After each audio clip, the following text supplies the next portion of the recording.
Alors, bonjour à tous, je vais vous laisser vous présenter chacun. Donc dites-nous qui vous êtes, dites-nous quelle société vous représentez et dites-nous comment vous en êtes arrivé là. Et puis avant de commencer toute chose, et j'espère que ce sera quelque chose qu'on mettra en avant dans les vidéos de DataJob, je veux remercier tout particulièrement François, parce que faire une initiative de créer un événement comme ça quand on est une startup, c'est pas facile. On a besoin d'avoir des personnes qui disent oui sans trop réfléchir, et François fait partie de ces personnes qui, lorsqu'on leur propose une idée, ont l'énergie de pouvoir dire oui tout de suite. Merci beaucoup. François, je te donne la parole. Oui, bonjour. D'abord, je remercie Jérémy. Je le félicite parce que je suis bluffé par la taille de l'événement, la vibration, l'intensité de ce qui se passe. C'est super. Bravo. Et ça ne me paraissait pas évident, hein, la première fois que tu m'en as parlé, etc. Donc, bravo. Donc, moi, je suis François Bancillon. Je suis cofondateur avec Christian Frisch d'une société qui s'appelle Data Publica, qui a maintenant 2 ans et demi, qui a une dizaine de personnes, qui est installée dans le cœur de Paris et qui est en train de recruter. Donc, on est en train de recruter. C'est une des raisons pour lesquelles on est là. Et notre métier, donc on décrit les sociétés là où Jérémy, oui, voilà. Alors notre métier, on est des sourceurs de données. Les gens viennent nous voir quand ils cherchent des données, on les trouve pour eux. On les trouve comment? On identifie les sources. Vous voyez, moi, l'allégorie du pétrole, je ne trouve pas ça terrible. Celle de l'eau, je trouve ça plus joli. Donc on identifie les sources de données, qui sont en général le web, l'open data, des éditeurs privés ou publics, les réseaux sociaux, etc. On extrait les données de façon automatique de ces sources. On transforme ces données brutes en données structurées et on les livre à nos clients sous forme d'un abonnement. Et donc deux petits exemples, ou 2 ou 3 petits exemples. Le premier, c'est on a constitué le jeu de données des annonces d'appels d'offres publics français. Il en sort 2000 par jour, il y a 8000 sources. D'accord ? Identification des sources, sélection des pertinentes, extraction, restructuration, déduplication, etc. On produit aussi les horaires d'ouverture et de fermeture de 80 000 magasins en France. D'accord ? Donc, identification de l'endroit où on peut les trouver, extraction, reconnaissance, analyse, livraison. Où on avait trouvé, par exemple, pour un client, les prix de toutes les chambres de tous les hôtels parisiens pour tous les jours de l'année, suivant tous les jours de date de réservation. Donc tout ça, c'est de la donnée, elle se trouve. C'est pas facile, c'est un métier passionnant et intéressant. On la trouve, on la fournit et on la livre à nos clients. Je passe la suite. Merci. Renaud Boutet, donc Focusmatic. Nous, on est des spécialistes de l'analyse de données publiques que l'on récolte sur Internet. Alors nous, en fait, on a une plateforme SaaS et on est des spécialistes de la diffusion de l'information. Donc en fait, nos clients, ce sont des agences de communication, agences marketing ou des équipes marketing qui veulent suivre et comprendre comment leur message passe sur Internet. Donc on va faire des cartographies en temps réel, on va faire ce genre de choses-là. Et donc le but, c'est gérer ses campagnes de communication, gérer la communication de crise, qui est quelque chose d'assez récurrent pour certaines industries. Donc on va tirer des alertes quand on détecte des associations, des informations qui sont un petit peu dommageables pour nos clients. Et on fait beaucoup aussi de détection d'opportunités professionnelles sur les réseaux sociaux. Donc on va détecter que quelqu'un s'exprime de telle manière et on va dire ok, là il y a quelque chose, on va mettre nos moteurs sémantiques par-dessus, il y a quelque chose à regarder, c'est peut-être une opportunité professionnelle pour vous, agissez. Donc voilà, alors Focusmatic c'est 16 mois d'existence, c'est issu d'une ancienne start-up parisienne qui a vraiment très bien marché, qui s'appelle Quartet Financial System. Et donc voilà, je pense que je détaillerai un petit peu tout ça plus tard. Voilà.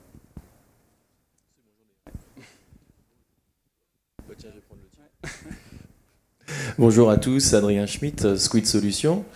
Alors nous, on aide des entreprises à exploiter leurs données internes essentiellement. Donc il y a beaucoup de sociétés aujourd'hui, en particulier des grandes, qui ont des données dispersées un peu partout chez elles. Et tout le monde entend parler des big data et de cette source d'eau ou de pétrole ou de mine d'or, enfin ce qu'on veut, qui représente leur exploitation.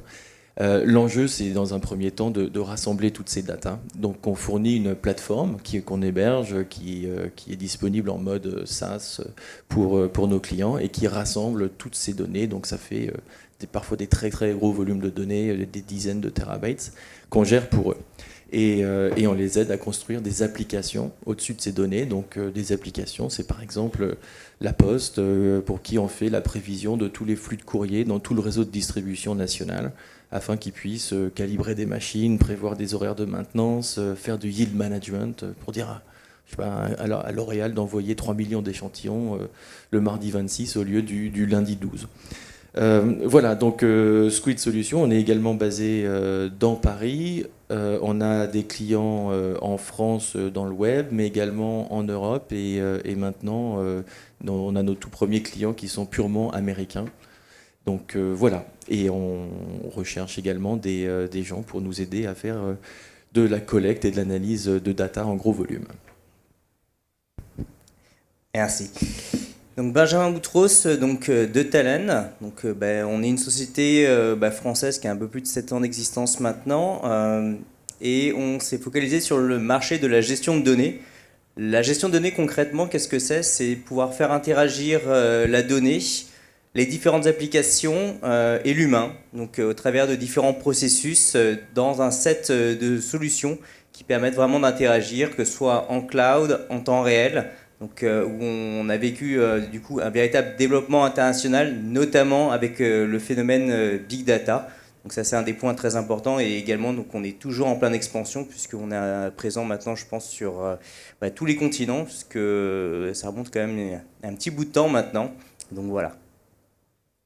Alors bonjour à tous. Derrière l'organisation DataJob, il y a une société qui s'appelle Quantmetry que je représente. Quantmetry, c'est un cabinet de conseil spécialisé en data. Alors sur notre carte, on a écrit expertise statistique, mais en pratique, on touche un peu à tout. Oui, c'est drôle, je suis à la fois intervieweur et interviewé. Il y a un petit côté schizophrénique dans cet exercice. On touche un petit peu à tout. Ça veut dire que nous, notre travail commence vraiment une fois qu'on a récupéré la data et une fois qu'on peut ajouter une couche de smart data.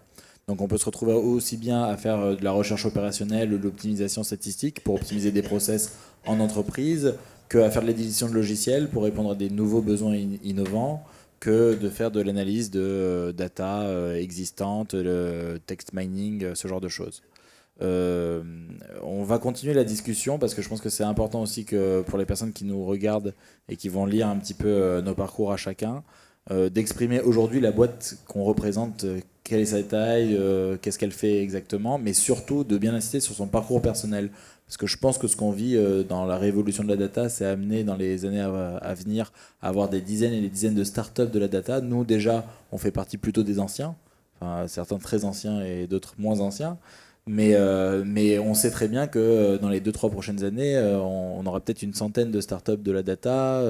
Et ça sera bien aussi de donner la vision de l'entrepreneuriat aujourd'hui dans cet écosystème. Alors je réponds à ma propre question tout de suite et je vous donne la parole. Alors chez Quantmetry, aujourd'hui on existe depuis 3 ans. On n'est pas financé, donc l'intégralité de l'activité est détenue par les gens de Quantmetry, et on fait exclusivement du conseil spécialisé en grands comptes avec 3 verticaux. Donc il y a le monde de la banque, il y a le monde du retail, les grandes distributions, et il y a le monde des télécoms. Il y a un 4e monde qui est, on va dire, un peu moins mature, mais très consommateur de data, c'est le monde du web. Et mon parcours personnel, c'est... moi, j'ai fait une école d'ingénieur et après, j'ai fait un master spécialisé en statistiques financières, et je me suis retrouvé dans un métier qui était ultra sexy quand j'étais à New York. C'était le métier de trader algorithmique. Donc on donne des sets de données gigantissimes et on nous dit trouve des motifs statistiques, et si tu en trouves des signaux suffisamment forts, tu es capable d'en créer derrière des algorithmes et de récupérer des micro-centimes de dollars toutes les millisecondes, ce qui fait des millions à la fin de la journée. C'est un métier qui est extrêmement mature, qui est très gros, mais la réalité c'est que je l'ai fait à un moment où j'ai vécu la crise de plein fouet, en particulier parce que j'étais chez Lehman Brothers. Et même s'ils ne se sont pas remis de mon départ, je suis parti chez Knight Capital, qui eux aussi ne se sont pas remis de mon départ. Donc j'ai eu l'habitude de voir les géants s'effondrer, alors que le trading algorithmique continuait. Quand je suis rentré en France, je me suis dit, les compétences que j'ai développées, en particulier la capacité à gérer des grosses bases de données et la capacité à faire du code statistique, algorithmique sur ces bases de données pour prendre des décisions, c'est quelque chose qui ne sert pas que la finance, ça peut servir plein d'autres domaines. Segmenter une base de données client, c'est de l'algorithmie. Faire de la recommandation produit, c'est de l'algorithmie. Et puis, il faut récupérer aussi l'enjeu des bases de données pour être capable de faire ce genre de choses. Et donc, la démarche de passer d'employé du monde bancaire à entrepreneur du monde data en France, c'est quelque chose que j'ai enclenché il y a 3 ans. Et voilà, je vis une belle aventure qui s'appelle Quantmetry et qui s'adosse aujourd'hui à DataJob. Ok, du coup, c'est moi qui vais prendre la suite. Alors, moi, concrètement, je viens du service informatique. C'est là, donc ma petite histoire, c'est là que j'ai rencontré Fabrice Bonan, qui est l'un des cofondateurs de Talend, qui m'avait montré un espèce de petit logiciel qui permettait de faire de l'intégration de données, extraire des données, les transformer, les charger. C'était très moche. J'en profite, j'espère qu'il ne regardera pas. Et il est venu me voir en me disant... je vais monter ma structure et je veux aller voir les plus gros sur un marché mature. Je lui dis, t'es complètement inconscient. Je pense qu'il l'était, mais il était aussi vraiment très ambitieux, puisque actuellement, Talend, c'est 400 personnes donc, dans le monde. C'est une présence internationale dans une dizaine de pays. Et c'est vraiment un développement véritablement fulgurant à l'international. Donc c'est un gros positionnement donc, sur des comptes, très important sur l'ensemble des domaines. Et l'ambition, elle était assez simple. C'était de proposer une offre alternative aux solutions propriétaires. C'est pour ça aussi qu'on a choisi le modèle open source qui permettait de créer une marque extrêmement rapidement et de pouvoir également avoir une mise en maturité extrêmement forte. Et c'est pour ça qu'on a vu un certain nombre de grands comptes. Ils nous font également confiance et c'est vrai que c'est une très belle aventure à ce niveau-là. Je ne regrette vraiment pas de les avoir suivis. Ok, alors moi j'ai rejoint le domaine de la data en 2002, donc ça fait quand même maintenant pas mal d'années. À ce moment-là, j'avais rejoint un groupe qui s'appelait GEM+, Gemalto, donc qui faisait les cartes à puce, d'accord, qu'on avait dans tous les téléphones portables. Et l'enjeu pour nous, c'était d'analyser les tickets d'appel donc des clients de télécom qu'on avait pour anticiper qui allait résilier son abonnement et préparer des campagnes marketing avec des offres hyper séduisantes pour que les gens restent. Le business model derrière, c'est que c'est beaucoup moins coûteux de retenir quelqu'un que d'acquérir un nouveau client. Et ensuite, on a développé une gamme pour faire des ventes croisées et même pour faire de l'antifraude, tout à partir de data mining sur les tickets d'appel. Donc c'était un peu l'ancêtre de ce qu'on appelle maintenant le big data, puisque les tickets d'appel de télécom, c'est quand même des milliards et des milliards de tickets tous les mois. Et ensuite faire des modèles prédictifs là-dessus, ça veut dire prendre un historique de 6, 8, 10, 12 mois, voire peut-être plus, de données pour en sortir de façon extrêmement rapide des informations sur les clients à retenir à ce moment-là. Il y en avait à peu près 3 jours pour pouvoir cibler les bonnes personnes. Donc on avait un process à mettre en place. Et voilà comment j'ai découvert en fait les applications métiers de la data. Comme quoi, c'était pas uniquement quelque chose pour des informaticiens, pour des SS2I, mais c'était aussi quelque chose qui touchait directement le marketing, les ventes, donc vraiment la rentabilité d'un opérateur télécom, et donc la direction générale. Donc il y avait vraiment un enjeu métier, mais que cet enjeu métier était vraiment remis en question par la capacité à exploiter rapidement ces grands volumes de données.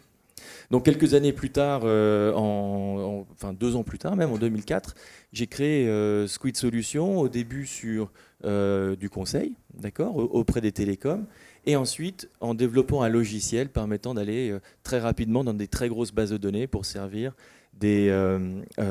toujours des métiers, quoi. Donc on bypass complètement la DSI et on va voir les métiers en leur disant la data c'est génial.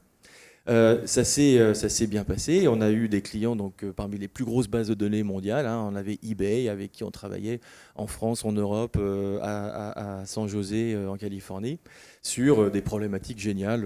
C'est nous qui avons bossé sur les résultats de l'algorithme de tri sur eBay. Donc on tape iPod, il y a 500 000 résultats, lequel est en première page. Tout ça, c'est basé sur de la mesure d'efficacité de la data. Et il faut savoir que quand on va chez eBay, il y a de la data partout. Il n'y a pas la moindre couleur qui change sur une page, sur une textbox, sans qu'elle ait été mesurée en termes de performance sur de la conversion. Le développement logiciel de Squid nous a permis de lever des fonds à la toute fin 2008, donc auprès d'investisseurs en capital. Et ça nous a permis de créer notre propre plateforme.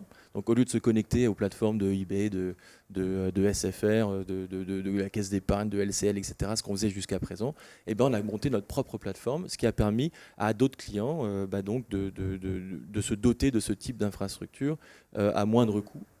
Et ce qui était intéressant, c'est que ça correspondait à l'époque, on a vu émerger pour la première fois donc dans la Silicon Valley les mots Big Data, donc avec des technologies résolument moins chères qui se sont rendues disponibles. Et je pense qu'aujourd'hui, s'il y a autant évidemment de choses intéressantes à faire dans la donnée, c'est parce que toutes ces infrastructures autour de la data sont maintenant disponibles, d'accord, donc à des coûts beaucoup plus faibles. Donc évidemment tout ce qui concerne l'open source, Hadoop, mais aussi des systèmes de type Amazon Redshift qui sont complètement disponibles en cloud et qui permettent de faire des choses incroyables. Donc les opportunités autour de l'exploitation de cette infrastructure pour trouver des nouveaux usages de la data, c'est vraiment la base de l'entrepreneuriat dans la data aujourd'hui. Ok, donc moi, alors pour la petite histoire, alors moi je suis ingénieur de formation aussi, donc je suis sorti d'école en 2006. En fait, je venais d'une université américaine où on avait fait pas mal de cours sur l'entrepreneuriat et je suis revenu avec une idée d'entreprise en France. Donc je l'ai fait avec un associé, je me suis planté. Je me suis planté, j'avais choisi le mauvais associé et puis finalement je me suis rendu compte que la première chose que j'avais envie de faire c'est gagner de l'argent. Donc du coup je me suis dit ok, tu vas être employé quelque part mais dans une start-up parce que c'est ça que tu as envie de faire. Donc je suis allé rejoindre une start-up en formation, Quartet dont je parlais tout à l'heure. Et là j'ai vraiment appris ce que c'était travailler dans la donnée. Mais pas que ça, j'ai appris ce que c'était aussi, et comme le disait très bien Adrien tout à l'heure, il ne faut pas travailler la donnée pour travailler la donnée, il faut travailler la donnée pour trouver un usage à la donnée. Et donc en fait, je pense que la maturité que j'ai acquise dans une start-up en voyant tout le déroulement de je veux traiter de la donnée, parce que je suis un ingénieur, je veux traiter de la donnée, mais je veux l'appliquer à quelque chose, c'est quelque chose qui s'apprend dans le temps. C'est l'intelligence économique, c'est l'intelligence business qu'acquiert un entrepreneur dans le temps par l'expérience. Et en fait, on a fait ça pendant 6 ans, donc ça a très bien marché. On est parti aux États-Unis, on a développé le marché aux États-Unis. Aujourd'hui, c'est un marché de niche de plusieurs dizaines de millions de dollars, donc c'est vraiment une start-up qui a très bien réussi. Et j'ai envie de raconter une petite histoire vis-à-vis de ça. Mon chef, en fait, de l'époque, qui est un serial entrepreneur, qui avait déjà revendu son entreprise dans la finance en France quelques centaines de millions de dollars. Je lui ai dit, dis donc, tu cartonnes, toi, comment tu fais ? Et je me rappelle, il m'a dit, tu sais, la première entreprise que j'ai réussi à faire, c'était dans les années 80-90, c'était dans la finance. La finance n'était pas informatisée. J'ai juste surfé sur la vague. Et effectivement, il a surfé sur la vague et il a cartonné. Et j'ai l'impression que ce qui se passe aujourd'hui pour mon secteur, le marketing, la communication et même dans la gestion des données dans les entreprises, c'est cette explosion qu'il y a eu dans la finance qui a créé énormément d'opportunités. Et donc c'est pour ça que ce salon a beaucoup de sens. Parce qu'on est en train de prendre notre planche de surf là, et il y a quelque chose qui est en train de se passer. Et je pense que la France a une carte à jouer là-dessus. On a tous les ingénieurs qui sont là. Il faut que les financiers soient là aussi. Ça, c'est la deuxième chose. Et il faut aussi, pour parler aussi un petit peu au gouvernement qui parlait tout à l'heure, c'est qu'on nous aide à exporter. Parce que le marché français, c'est quelque chose d'une bonne taille tout de même. Mais toutes les startups, toute l'innovation qui va être tirée de ça ne pourra pas travailler que sur le marché français. Donc en gros, on cherche des gens qui nous aident à exporter. Voilà. Merci. Si je raconte mon parcours, ça va prendre tout le reste de la présentation. Donc je vais faire très bref.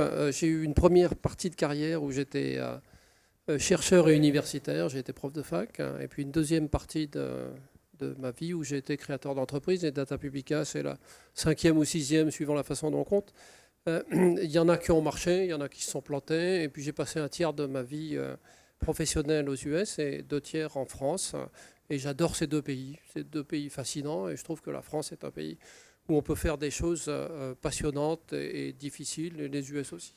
Alors, donc Data Publica, 2 ans et demi d'existence, 10 personnes, une trentaine de clients privés. Sur la trentaine, il y en a un qui est une collectivité locale.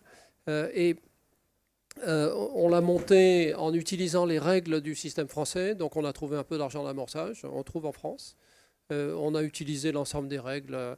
Mamoumani en a bien parlé, hein, JEI, CIR, projet R&D, etc. Tout ça, ça aide. Ce sont des moyens. Ça aide tant que c'est des moyens. Si ça devient une fin, c'est mauvais. À partir de là, on était parti sur un modèle qu'on a changé tout de suite. Mon théorème personnel, c'est que toute start-up normale change 3 fois de modèle économique dans ses 12 premiers mois. Je pense que si on fait l'essai, on va trouver que c'est pas loin. D'accord ? Donc nous, on était parti sur l'idée d'une place de marché où on allait vendre la donnée. Ça ne marche pas. Il y a un tas de gens qui ont essayé. Peut-être ça marchera un jour. Aujourd'hui, ça ne marche pas, donc il faut passer à autre chose. On s'en est aperçu rapidement. On a immédiatement changé de mode. Et maintenant, parce que pour nous, la donnée, c'est pas un truc qui s'achète pour 50 € avec une carte de crédit. C'est quelque chose de coûteux et complexe, une décision stratégique. Et ça se négocie autour d'un bureau pour des dizaines ou des centaines de milliers d'euros. Alors, moi, il y a on a basé notre idée sur 2 concepts. Le premier, c'est que ce qui prime, c'est le contenu. C'est la donnée elle-même et la valeur et les actifs des sociétés sont là. Si vous regardez Foursquare, Google, Twitter, Facebook, la valeur, elle est dans les données que ces gens-là ont su accumuler et peuvent faire. Donc c'est vraiment là que ça se passe. La technique, tout le monde peut la maîtriser. La donnée, c'est celui qui arrive à la trouver. Le deuxième élément, c'est la disruption. On vit une époque majeure de disruption économique où les modèles classiques sont remis à zéro, de nouveaux acteurs entrent, les règles changent et on peut faire des choses complètement différentes. Une partie importante de ça, c'est dû à la donnée. Donc les secteurs les plus classiques comme l'hôtellerie disruptée par Airbnb, les taxis disruptés par le cab, la banque disruptée par KissKissBankBank, etc. Donc tout ça, à chaque fois, regardez tous ces modèles, la plupart sont basés sur de la donnée. Donc il y a une opportunité extraordinaire. Donc vous êtes, pour ceux qui commencent ou qui vont commencer leur carrière professionnelle, à un moment exceptionnel de l'histoire de l'économie, où il va y avoir une mutation comparable à celle des mutations industrielles du début du siècle, du début du 19e siècle, parce que les acteurs vont être mis en cause. Et ça veut dire des opportunités extraordinaires pour chacun de vous et pour la société française dans son ensemble, si vous savez le saisir et si vous savez l'utiliser. Et donc c'est des opportunités exceptionnelles et c'est surtout des trucs incroyablement intéressants. Moi, je ne me suis jamais autant éclaté dans mon boulot que depuis les 2 ans que je le fais et je vous souhaite d'en faire autant. Merci beaucoup, merci à tous. Je vais juste profiter de votre présence à tous parce que je crois que vous êtes tous membres d'écosystèmes. Ça permettra de faire un lien avec la présence d'Ori. Donc faites les annonces des écosystèmes que vous représentez et pour lesquels vous avez participé. François. Nous, on a organisé, auquel ont participé un truc qui s'appelle le Data Tuesday, qui est un événement qui réunit l'ensemble des gens qui font Big Data, Data Viz, data journalisme et open data. Ça se réunit à peu près 1 fois par mois. Celui d'hier était sur un sujet essentiel qui est les données de santé. Ça a été animé et tendu. Et voilà, c'est un bel écosystème dont un certain nombre de boîtes sont présentes ici. Oui, donc nous on est plus membres bienfaiteurs d'associations. Alors j'ai envie de rebondir sur. En fait, il y a une association auquel on participe et on est collaborateur, c'est Girls in Tech. Alors ça peut paraître bizarre, mais je rebondis sur ce qui a été dit. Alors, il manque de femmes, effectivement. Nous, on a recruté une femme et elle fait partie de Girls in Tech et ça se passe super bien. Et en fait, l'objectif de Girls in Tech, c'est justement d'avoir de plus en plus de femmes dans le monde de la donnée parce que ça amène aussi des visions différentes, ça amène des manières de travailler différentes, etc. Donc voilà, donc on les aide beaucoup et on les aime bien. Les décideurs du digital, alors ça c'est plus un réseau de relations pour toutes les entreprises qui cherchent à s'équiper, de se digitaliser comme on dit. Et donc du coup c'est une très belle association où on fait beaucoup de belles rencontres. Voilà. Oui, alors en termes d'écosystème, donc il se trouve que je suis aussi président de l'association Silicon Sentier. Donc Silicon Sentier vient d'inaugurer un superbe bâtiment, le NUMA, en plein cœur du Sentier, 1500 m² dédié aux startups et aux entrepreneurs, et oser vraiment la promotion de l'écosystème en général des startups à Paris, et puis des communautés qui se forment autour d'un lieu où les gens peuvent se rencontrer, brasser. Et il se trouve que Silicon Sentier vient d'inaugurer un nouveau programme autour de la data, qui s'appelle le Data Shaker et qui prend vraiment à bras-le-corps une des problématiques essentielles qui touchent à la donnée en France aujourd'hui, c'est-à-dire comment aider les grandes entreprises à franchir le pas, quoi, faire le premier pas dans l'exploitation de leurs données, parce que c'est un sujet extrêmement lié à l'innovation. Tout le monde sait que la donnée c'est si important, mais maintenant, comment est-ce que je vais trouver les applications qui permettre à mes utilisateurs, à mes clients, à mes salariés, à tout le monde de bénéficier de cette révolution de la data. Et le Data Shaker, qui est inauguré avec la SNCF comme premier utilisateur, permet à la SNCF de mettre à disposition des jeux de données, qui sont des jeux de données internes, privés à elle, d'accord, et à solliciter la communauté des startups dans un esprit de concours, en gros, de compétition, de coopétition même, pour que ces startups trouvent et développent des nouvelles applications qui seront ensuite hébergées, cocoonées dans les dispositifs de Silicon Sentier pour qu'elles puissent se développer, se déployer, acquérir des utilisateurs, trouver un business model. Voilà, donc ça c'est un bel exemple. Moi je crois beaucoup dans ça, notamment parce que ça repose sur les écosystèmes. Ensuite parce que ça adresse des besoins de grands groupes. On a d'ailleurs du côté de Squid mis au point une offre qui s'appelle le Data Bootcamp avec la société Faber-Novel qui vise à peu près la même chose, mais de façon un peu plus ciblée pour certaines entreprises. Voilà, donc si vous voulez connaître le Data Shaker, passez au NUMA, 39 rue du Caire, dans le 2e à Paris. Donc très rapidement pour les activités en termes de réseau où on participe, je pense qu'une des plus intéressantes c'est le Big Data Hug qui a lieu donc régulièrement. Le but, c'est un peu sur la même logique que ce qui existait aux États-Unis, les fameux Umbro qu'ont vu des personnes comme un Steve Jobs ou un Bill Gates passer, on voit ce qu'ils ont donné.